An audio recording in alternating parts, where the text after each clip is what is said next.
Me acompaña esta noche el analista internacional y ex embajador de México en Singapur, Myanmar y Brunei, Nathan Wolf. Nathan, gracias por estar con nosotros. Quiero empezar preguntándole o analizando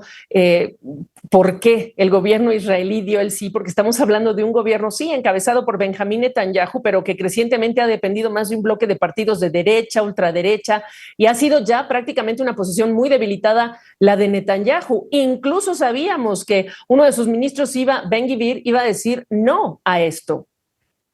No, bueno, claramente el gobierno de Netanyahu y el gobierno de Israel desde el primer día, independientemente de todo esto que tú dices que es cierto y de la conformación política de su coalición de gobierno, desde el 8 de octubre del 2023, lo único que pedía era la liberación de los rehenes y que jamás dejara de gobernar en Gaza y depusiera las armas. Eso es la primera fase de este plan, eso es lo que yo creo que lo hace esperanzador, porque todos estos 2 años se hubieran ahorrado si desde el principio jamás dejaba libres a los rehenes y deponía las armas.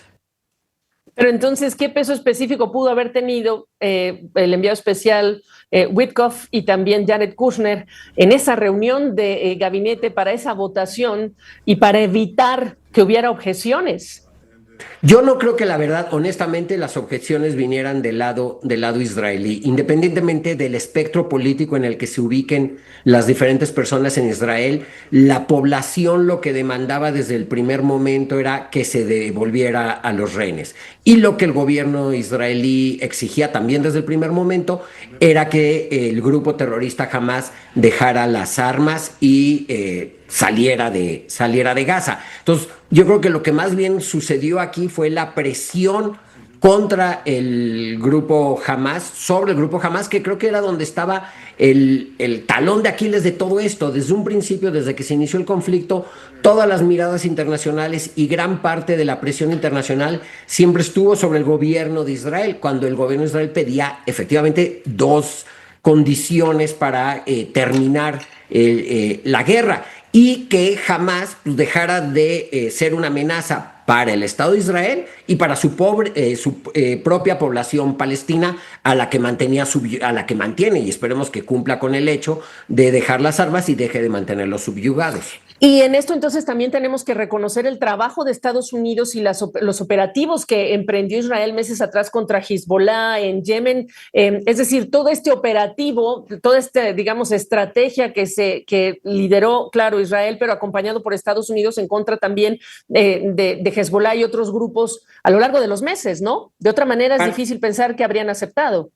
Exacto, lo que hicieron fue quitarle el apoyo de detrás, es decir, el apoyo económico que venía y que no, y que todo el mundo sabe y está documentado de Irán vía Qatar. Entonces, sí, eso era lo que hacía que ellos se mantuvieran fuertes y en su posición. Lo que yo creo que hizo el gobierno de Estados Unidos muy acertadamente en este caso fue presionar a Hamas, porque lo que venían haciendo y veíamos durante todos estos años y sobre todo en los últimos meses, los líderes europeos, por ejemplo, Macron en Francia, Steinmeier en Reino Unido, y ya mejor ni mencionemos la posición, yo creo, errónea de Pedro Sánchez en España, era presionar al Estado de Israel como si quien fuera la víctima de todo esto. A ver, esto es una guerra, sin duda, es una cuestión trágica y todos tienen un papel malo que jugar en este caso, pero la presión, como lo está demostrando este plan de paz de Estados Unidos, propuesto por Estados Unidos, fue presionar realmente al grupo terrorista Hamas de que tiene que dejar en libertad a los rehenes y tiene que dejar las armas y tiene que dejar de subyugar a su propio pueblo palestino.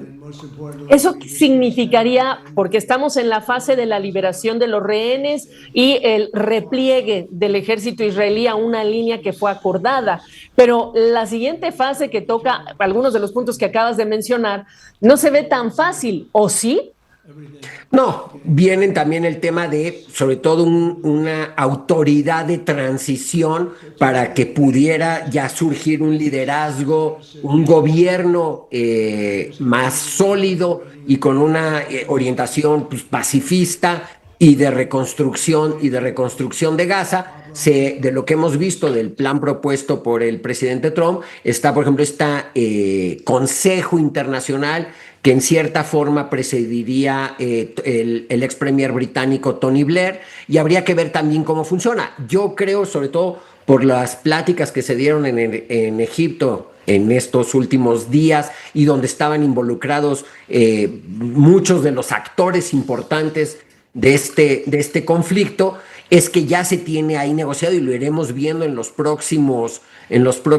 días cómo va a ir siendo esa transición de gobierno, porque sí es importante que pueda haber un gobierno que ayude a los palestinos, sobre todo de la Franja de Gaza, a reconstruir y a salir adelante. O sea, no olvidemos, la Franja de Gaza fue unilateralmente dejada con toda la infraestructura intacta por el Estado de Israel en el 2005, pero en el 2007 llegó Hamás y empezó esta autodestrucción interna, que sí, por el tema del conflicto armado en los últimos meses se vio agravado, pero toda esa ayuda internacional, todo ese apoyo internacional para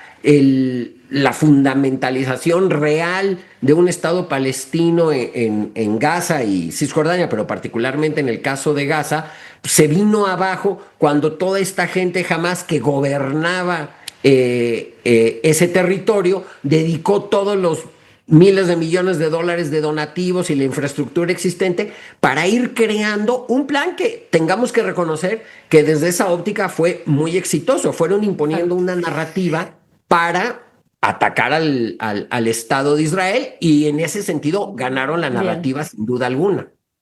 Claro, ganaron las narrativas. Bueno, me quedé con muchas preguntas en el tintero, pero la invitación a que regreses pronto, Nathan. Muchas gracias. Era un placer, muchas gracias.